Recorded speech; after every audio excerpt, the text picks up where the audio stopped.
Thank you, David. And yeah, there's certainly plenty to talk about in the risk space. I'll try and stay on the opportunity side of it today, but certainly happy to take questions on the way through or at the end. Look, thanks very much for the opportunity to speak to you today. On behalf of the staff and partners at GRA, we're delighted to sponsor today's event.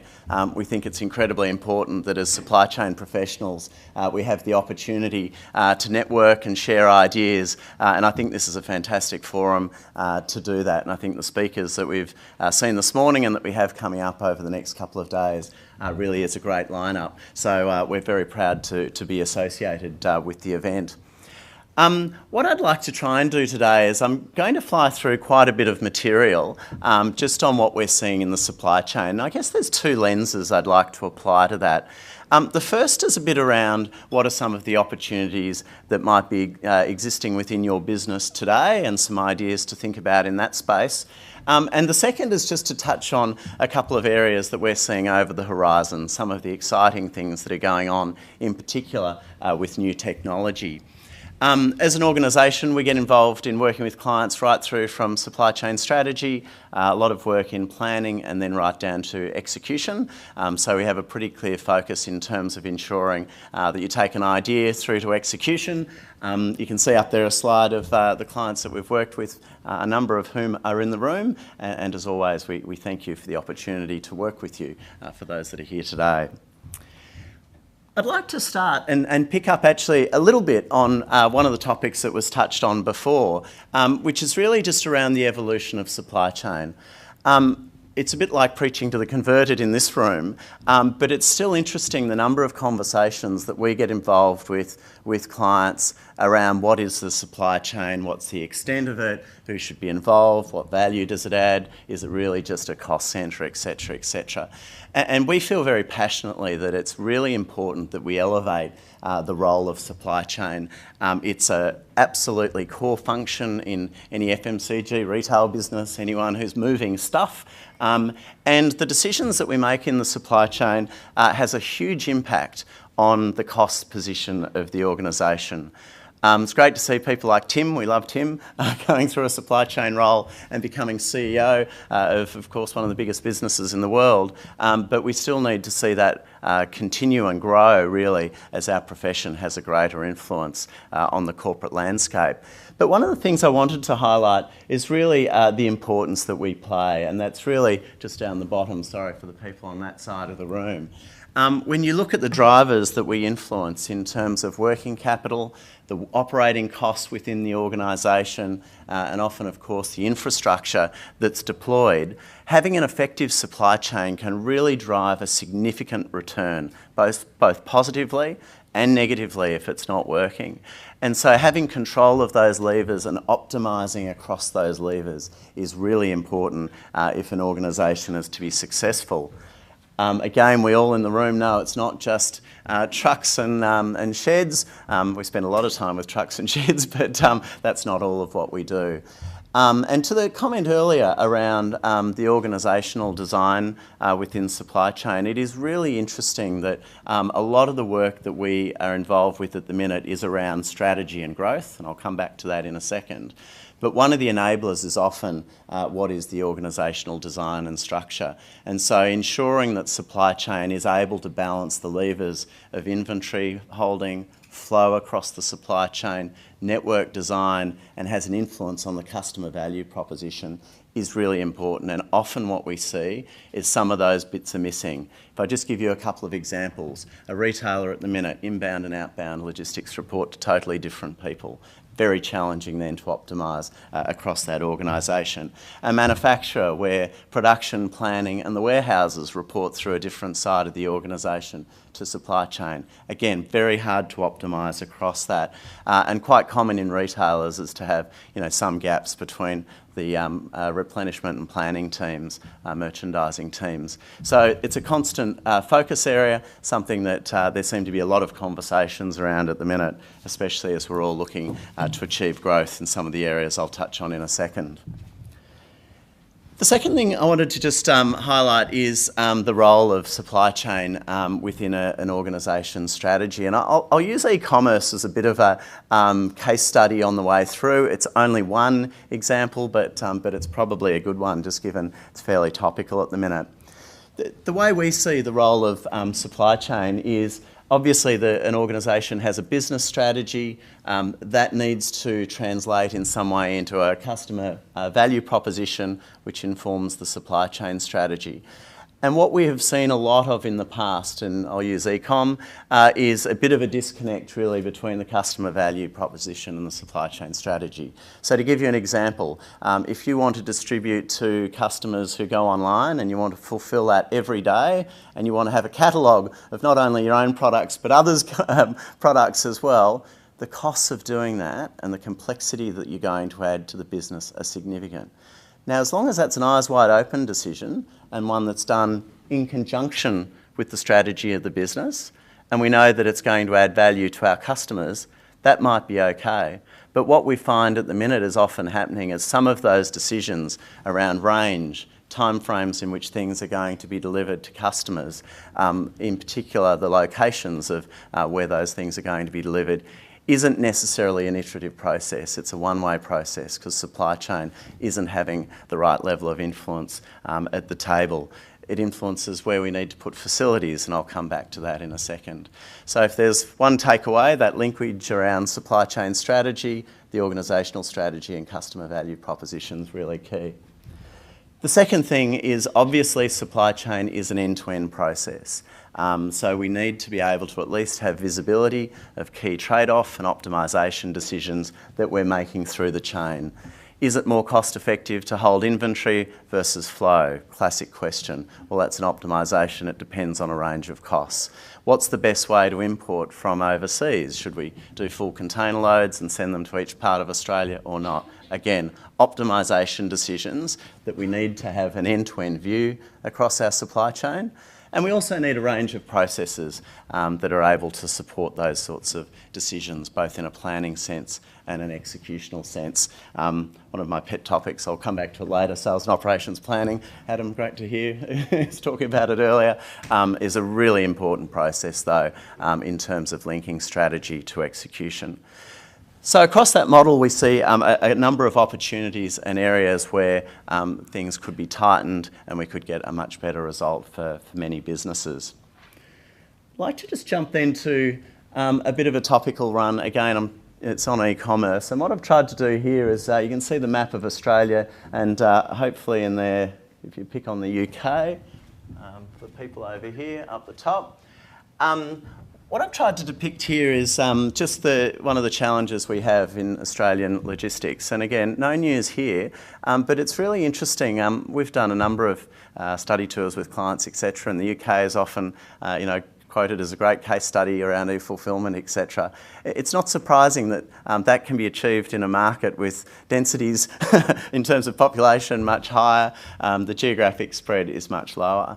The challenges that we have in Australia are really significant in terms of being able to achieve in a cost-effective way distribution across our country. Some of the speakers earlier, we talked a bit about the way that Australia's come together. Traditionally, we've fed product into each of our major cities, typically on the eastern seaboard, and distributed throughout the country. More and more now, though, as we've got more import product, we're trying to ship direct into the growing markets in Perth and in Brisbane. And again, what is the most cost-effective way to run that network and supply those products? The other thing just to note, just on again the e-com side, is as we're moving, from DCs, which were largely designed for many to service retailers, so they were carton pick operations, designed to be fairly efficient for that process with MHE. As we start to then move into e-com, where we've got item picks, it's a totally different game in terms of the impact, obviously, on our DC operations. By default, many of us have gone to then pick from store. We all know that the labour costs, etc., in doing that is higher, but also are our systems geared in order for us to be able to do that effectively, and that's often not the case. So the overall just geographic impact of Australia means that there are a range of decisions that we need to make in order to be cost effective in our execution of our e-com and online strategies. There's a number of things that we need to do as well as the changing population growth in Australia moves to the west and up to the north to ensure that our supply chain and our network design is relevant. The internet is continuing to push and challenge us all. Customer demands seem to continue to go up. They want things delivered yesterday and for nothing. We've also under more price pressure in terms of visibility as to what our competitors are doing. I'm a recent newcomer to eBay. I'm not very innovative, but certainly that's one of many tools being used by retailers as well to manage price. We have challenges around product proliferation, and really, what these things are doing are meaning that our supply chains need to become more sophisticated. We've been doing quite a bit of work with clients of late, looking at different segments in their supply chain, and it's the old, at times, you might want to have a very agile supply chain, knowing that it's going to be slightly higher cost, but in order to deal with that customer lead time or that customer requirement. There may then be other parts of your product portfolio that are much better geared towards having an efficient supply chain design, so that we're really looking in those spaces to be most cost effective, lowest cost and hold least inventory.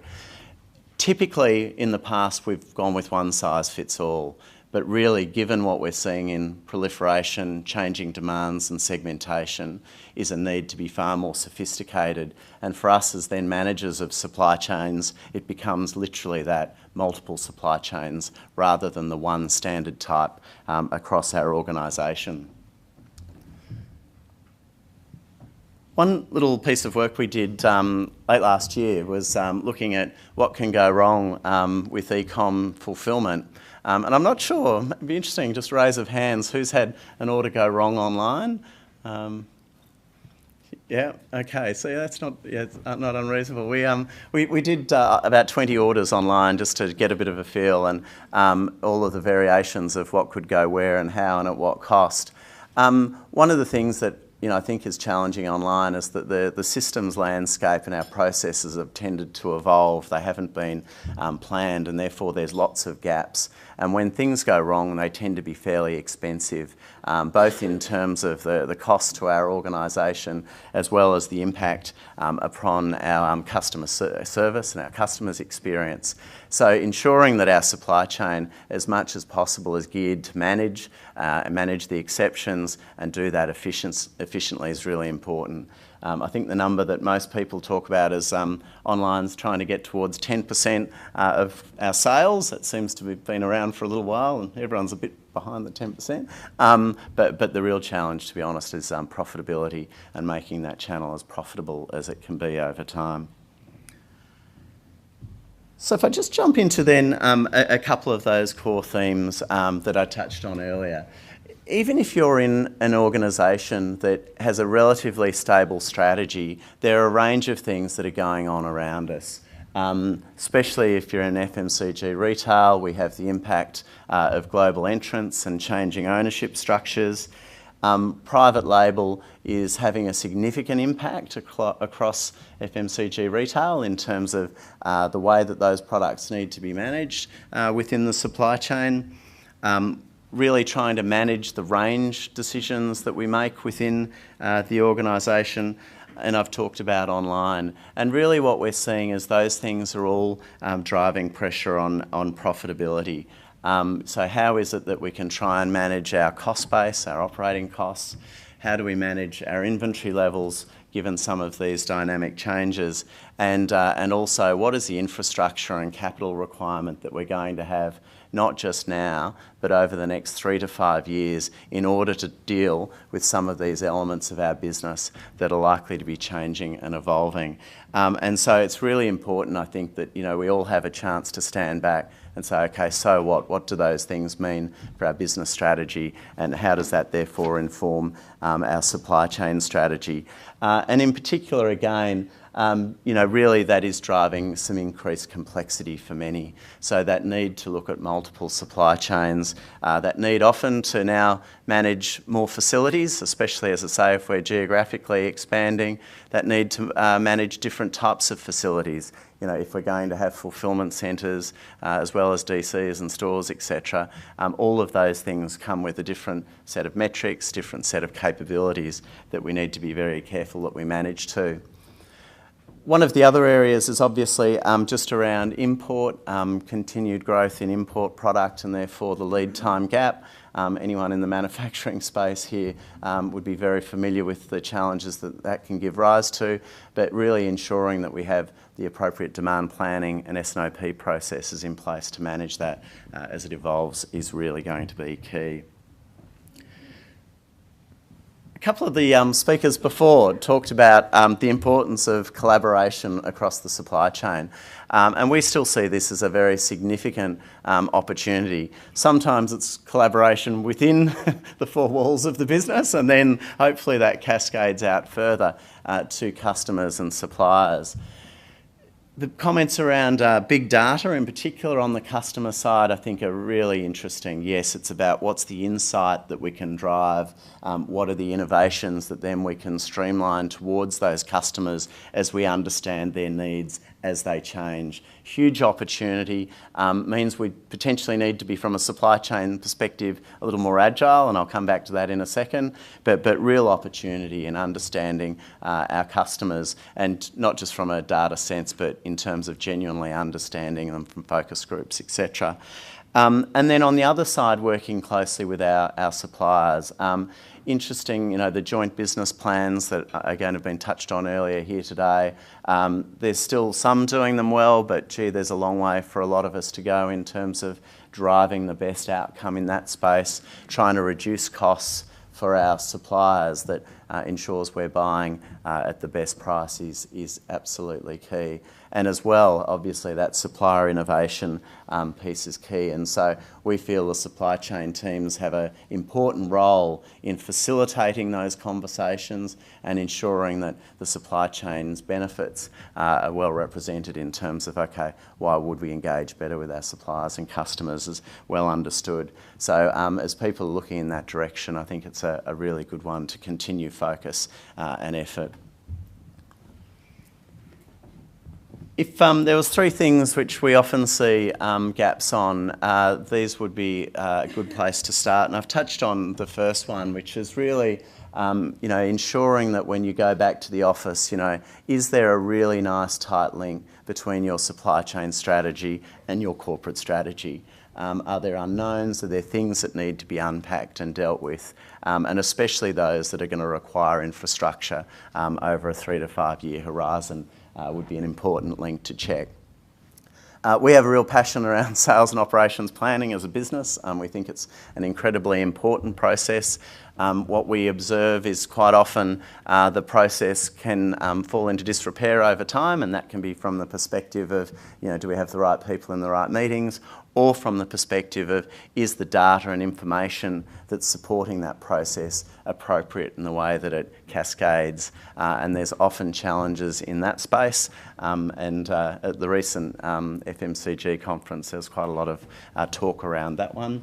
And then the third is really around effective planning as a core enabler.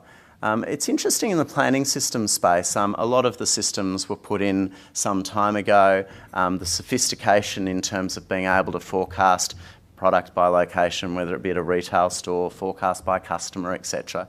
Often a lot of those decisions were held off and were forecast in aggregate type levels. That was done to help the implementation at the time, and we never went back and said, okay, what's the incremental value add from having those functionalities? We see that as a really important area of focus. It really can drive significant value. And obviously, if we're understanding our demand, we can have a time-phased replenishment plan and a pull system across our supply chain and optimise our constraints. What we regularly see is as organisations, not having a very clear view, in particular around that demand planning piece. So again, maybe put a dot on that and ask a question when you get back to the office. So those are just a couple of things that thought might be useful in terms of probably issues resident in businesses today and some key themes that we're seeing. I thought it was worth just spending a couple of minutes on a couple of the more over-the-horizon things that are going on. The first, I just mentioned demand planning being a challenge. Often we're doing that in monthly and weekly buckets, and Amazon here are looking at trying to do predictive analytics. So what they're looking to do is to actually see customer demand changing in terms of our online behaviour and shipping product in advance of us ordering it. Now you can imagine there needs to be quite a set of business rules that are established around that, but in terms of then ensuring that they have an agile supply chain and are able to satisfy emerging customer needs and requirements, a really innovative approach, and I think we're going to see more and more in this space. There's a reason that a lot of the analytics firms are being bought up by retailers, and it's really to understand a lot of what's going on in a predictive sense. And I think Amazon are leading some of the thinking in that space. And I'm sure some of you have seen as well some of the online behaviours, how that can trigger understanding of people's medical conditions, for example. So a really interesting space, and one certainly to keep in mind. The whole tie-up between retail, click and collect, and working with others online is going to be a continuing trend. Obviously, for all of us in supply chain, as I mentioned earlier, managing that effectively is going to be really important. But the innovations go further. Down the bottom right, there's the DHL example, and anyone who's got an Audi, DHL would potentially have the one-time access to the boot of that Audi. They can pull up in the DHL van, open the boot to your car, put the parcel in, shut it. That's the end of their access to your vehicle, and then you go to your vehicle at the end of the day and drive off, and you've got your parcel on board. It's being tested at the minute, and certainly another innovation that's going forward.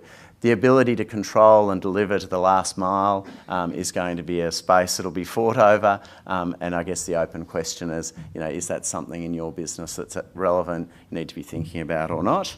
And then continuing with the theme on last mile fulfilment, Uber's had plenty of media. I think from a political sense, there's certainly some moving pieces in that space. I think Uber is an exciting example of a way of maximising asset utilisation in the supply chain. So if we've got latent capacity moving around our transport networks, not only is it a cost-wise a good thing to do, environmentally it's a good thing to do. How do we get better use out of those assets? And I think the decoupling in terms of having an organisation needing to own fleet and drivers, etc., is really starting to gather pace. Just as a mini example, I ordered a courier the other day. They turned up in their own car and just had an iPhone app. They weren't in any way associated with that organisation, and it was one of the larger courier firms. So you can see that sort of segregation of the medium itself and the physical task starting to change. But again, I think a really interesting space if you just take the concept of how do we sweat assets and use assets more effectively. Finally, I know we've got a number in the room who've got large tasks in terms of maintenance. Again, we're very excited with the opportunity around 3D printing.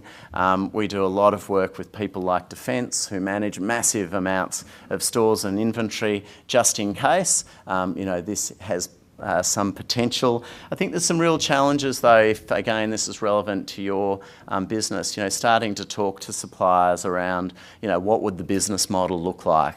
How would it work for them to really jump on board and want to provide their supplies and spares online? How might that be threatening their business? Because I think there'll be a little slow uptake in some areas because of a question around the business model. But in terms of, again, the efficiencies that it can drive, and for the Australian economy, it'd be fantastic given our distances. This is another really interesting area to watch. So, by way of summary, I hope there was a couple of things that you could take away from just that brief overview. As I mentioned, we're very excited to be involved in the forum and hope you enjoy the day.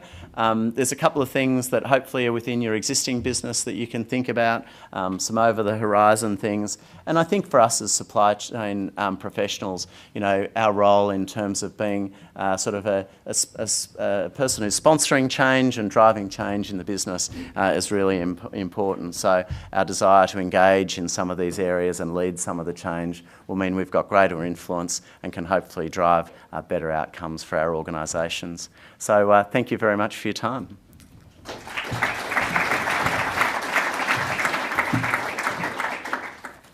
So we are running short on time, but can we have just a couple of questions? Is that okay by you?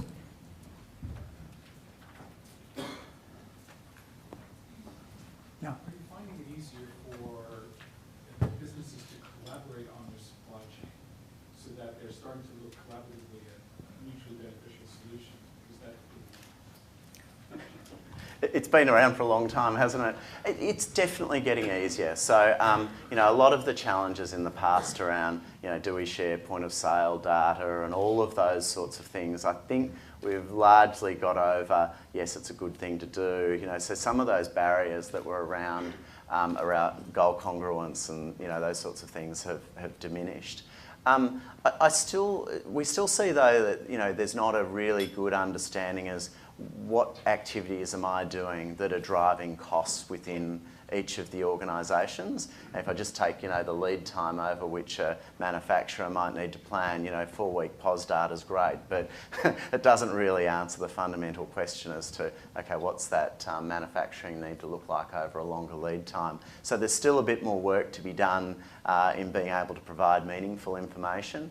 And then there's the negotiation, of course, as to, okay, well, who shares the benefit? But again, to the comment earlier, it's better to be able to share some crumbs out than scrap over not much. So I think we're making progress. I think there's a desire to do more, but there's a couple of hurdles that we've still got to do some work on.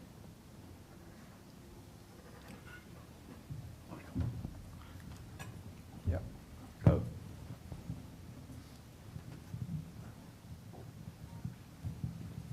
Thanks, James. That was really good. I've got these people in my house that like to spend my money online and quite often. And rather than go to Target, they'd rather buy their clothes online. Generally, every transaction that comes in the door, there'll be a certain percentage of it that goes back out the door because they don't like the colour, the fit, the form. Absolutely. What do you see, and as a supply chain guy, I'm appalled by the waste and the reverse logistics aspects of it. What do you see the big challenges there in grappling with that reverse logistics challenge? Yeah, and Mark, it's a great point. On the earlier slide, I normally dwell on supply chains, not just the movement of goods to customer, but it's returns. And we all know how much returns cost for us. And often the cost then of when those items and garments come back of, you know, sorting them out, what's damaged, what's not, it's not worth the item cost and it gets heaved. So there's a huge amount of waste that goes on in there. I think it's really difficult though, because until we can change consumer behaviour and patterns, you know, we could charge for returns, but, you know, people will buy off another site, you know, but your family just goes somewhere else. So I think it's really about, we need to educate more broadly people as to what are some of those costs, and it needs to be a bit of a groundswell at the consumer end. But, you know, look, certainly if we've got, you know, we're not in a general open market, you know, we can put disincentives to people returning and things like that in place. But I think it's a great sort of conversation that needs to be had around what is our customer value proposition and where do we charge.